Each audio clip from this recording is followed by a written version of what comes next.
Que el Señor le bendiga grande y poderosamente.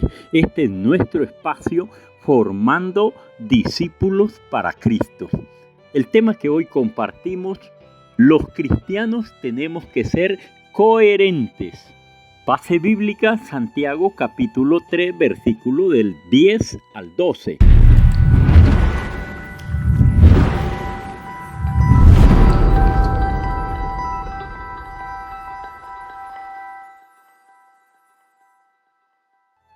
De una misma boca proceden bendición y maldición. Hermanos míos, esto no debe ser así. ¿Acaso alguna fuente echa por una misma abertura agua dulce y amarga? Hermanos míos, ¿puede acaso la higuera producir aceitunas o la vid producir higos? Así también ninguna fuente puede dar agua salada y dulce. Este pasaje es una exhortación sobre el uso de nuestras palabras y la coherencia en nuestra vida cristiana. Santiago señala que no es apropiado ni coherente que los cristianos o creyentes usen su boca para bendecir a Dios y al mismo tiempo maldecir o hablar mal de los demás, quienes son hechos a imagen y semejanza de Dios. La coherencia significa que hay una correspondencia lógica o armonía entre lo que decimos, lo que pensamos y lo que hacemos. Por ejemplo, si alguien dice que valora la honestidad, pero constantemente miente, no está siendo coherente. En el contexto cristiano, ser coherente significa que nuestras vidas deben reflejar lo que creemos y profesamos. Si decimos que seguimos a Cristo, nuestras actitudes, decisiones y palabras deben alinearse a los principios y a las enseñanzas de nuestro Señor Jesús. A través de ejemplos sencillos de la naturaleza, como la fuente de agua y los árboles, Dios ilustra lo que producimos. En este caso, nuestras palabras deben reflejar verdadera identidad en Cristo que tenemos cada uno. Una fuente de agua no puede dar agua dulce y agua salada. Este pasaje nos llama a reflexionar si nuestras palabras son coherentes con nuestra fe, si son coherentes con lo que creemos. Dios no espera de nosotros que tengamos dos rostros, dos caras, como los hipócritas que te fingen una cosa cuando en realidad son otra cosa. Te fingen amistad y son tus enemigos. Te fingen amor y en verdad te odian.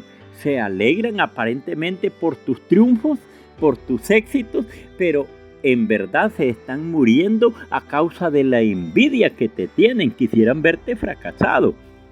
Dios demanda de sus hijos que seamos rectos, que seamos sinceros, que seamos íntegros en nuestro caminar y vivir. En la Biblia tenemos ejemplos de personas que presentan dos caras, aparentando ser lo que en verdad no son, aparentando ser siervos del Señor, pero esa apariencia no concuerda con sus hechos y no les va bien.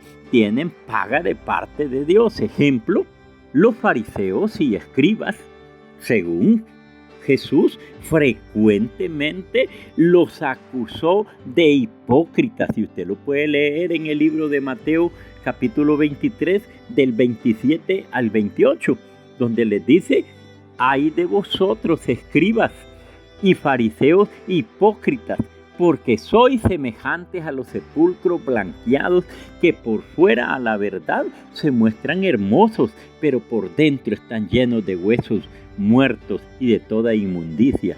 Aquí Jesús les expone que su apariencia externa de religiosidad, mientras sus corazones están lejos de Dios.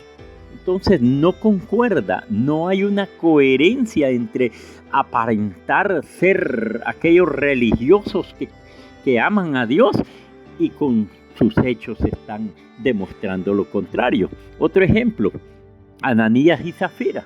En Hechos 5, versículo del 1 al 11, Esta pareja mintió al decir que todo el dinero de la venta de la casa la estaban entregando a los apóstoles y a la iglesia, cuando en realidad se quedaron con gran parte del dinero. Entonces no existe coherencia en lo que creían al tener acciones que negaban su fe.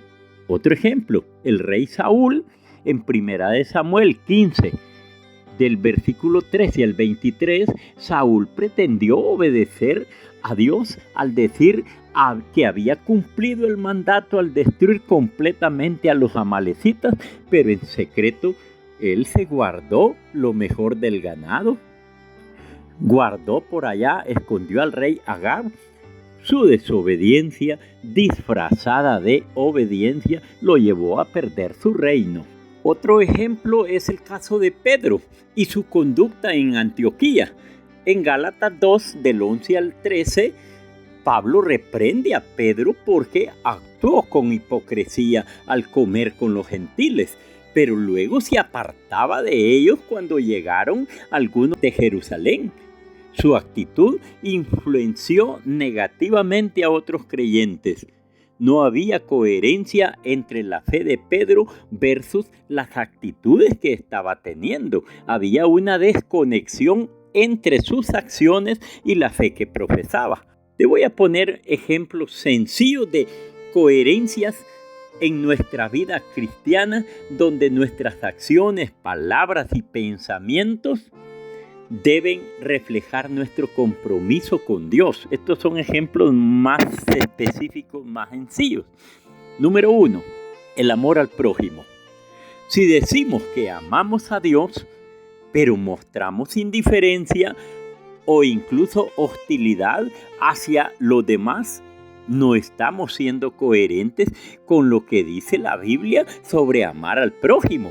Si tú lees 1 Juan 4:20, dice: si alguno dice yo amo a Dios y aborrece a su hermano, es mentiroso, pues el que no ama a su hermano a quien ha visto, ¿cómo puede amar a Dios a quien no ha visto? La coherencia aquí sería tratar a los demás con amor, con compasión, con respeto, independientemente de las diferencias o circunstancias. Ejemplo número 2, sobre el perdón. Jesús nos enseñó a perdonar a los que nos ofenden. En Mateo 18, del 21 al 22, ahí está establecido esto. Si hablamos de seguir a Cristo, pero nos aferramos al rencor, a la amargura, al resentimiento, no estamos actuando de manera coherente con lo que Jesús enseñó. Ser coherente con este principio del perdón es perdonar sinceramente e incluso aun cuando no es fácil. Ejemplo número 3, sobre generosidad. Si decimos que confiamos en Dios porque el Señor es nuestro proveedor, pero vivimos de manera egoísta y nos aferramos a nuestros recursos sin compartir con los necesitados, no estamos siendo coherentes. La coherencia aquí sería reflejar nuestra confianza en Dios con acciones generosas como compartir de nuestro tiempo y de nuestros recursos con los demás. Puedes leer para mayor ilustración 2 Corintios 9 del 6 al 7. Otro ejemplo, honestidad. Si profesamos seguir a Cristo, pero vivimos una vida de engaños, de mentiras, nuestra conducta no es coherente con nuestra fe. Para mayor entendimiento, lee Proverbios 12:22. La coherencia implica ser honestos en todas nuestras interacciones, incluso cuando hacerlo sea difícil o se nos ponga en desventaja. Número 5. Otro ejemplo, obediencia a la palabra de Dios. Decir que amamos a Dios y que creemos en Él implica obedecer su palabra. Juan 14:15 dice: si me amáis, guardad mis mandamientos. Si hablamos de nuestra fe, pero no vivimos según principios bíblicos, como buscar la justicia, la paz, vivir con pureza, no estamos siendo coherentes. Vivir de acuerdo a los mandamientos de Dios es una manifestación de coherencia. Ejemplo 6. Confianza en momentos de dificultad. Cuando pasamos por pruebas, decir que confiamos en Dios es fácil, pero vivir esa confianza en medio de las dificultades es una verdadera muestra de que somos coherentes. Lee para mayor entendimiento Romanos 8:28, que dice: y sabemos que a los que aman a Dios todas las cosas les ayudan a bien. Esto es, a los que conforme a su propósito son llamados. Mantener la paz, la esperanza y la fe, aún en tiempos difíciles, esto refleja nuestra verdadera confianza en el Señor, y esto es coherente con nuestra fe. En resumen, ser coherentes con nuestra fe en Dios significa que nuestras acciones, nuestros pensamientos y nuestras palabras deben estar alineadas con lo que creemos y con lo que profesamos. Que el Señor les bendiga grande y poderosamente. Dele compartir, y si su vida edificó, también dele me gusta, compártala y dele me gusta. Dios les bendiga.